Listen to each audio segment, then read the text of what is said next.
Market बघितलं तर auto sector साधारण 10.5% पडला. डिफेन्स म्हणजे आपल्याला वाटतं की जिओपॉलिटिकल टेन्शन्स आहे, डिफेन्स सेक्टर हे तर तरी सुद्धा 60% पडला. बँकिंग रिअल इस्टेट 14% पडला. किंवा टुरिझम जसं आपण म्हणालात की ती बिल जी लोड केलेत तर आता एअरलाईन सुद्धा बातम्या येतात की ते एअर फ्युएलचं चार्जेस जास्त हे लावणार.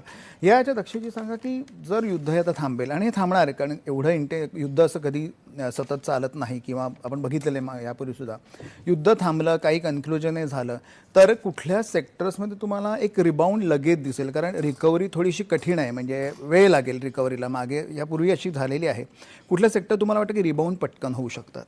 5 सेक्टर बद्दल मी बोलतो.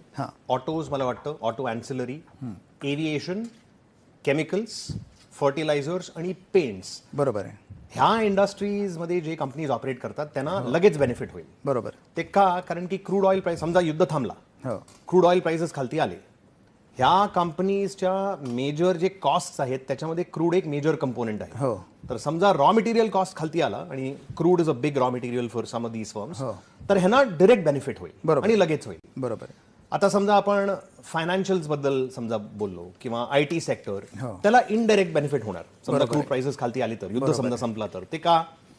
क्रूड खालती आला म्हणजे इन्फ्लेशन एक्सपेक्टेशन्स कमी होतील आणि इन्फ्लेशन पण कमी होईल. त्याच्यामुळे ग्लोबल सेंट्रल बँक्स इन्क्लुडिंग दी RBI कट करतील आणि जेव्हा कट करणार तेव्हा बॉरोइंग वाढेल, स्पेंडिंग वाढेल, तर फायनान्शियल स्टॉक्सला एक सपोर्ट मिळेल. IT स्टॉक्स समजा आपण बोललो तर low interest rates are good for IT stocks, तर त्यांना पण एक इनडायरेक्ट बेनिफिट मिळेल. पण माझ्या हिशोबाने जसं मी सांगितलं एव्हिएशन, फर्टिलायझर्स, केमिकल्स आणि पेंट्स आणि ऑटोज, ह्याच्यामध्ये तुम्हाला बेनिफिट म्हणजे लगेच दिसून येईल.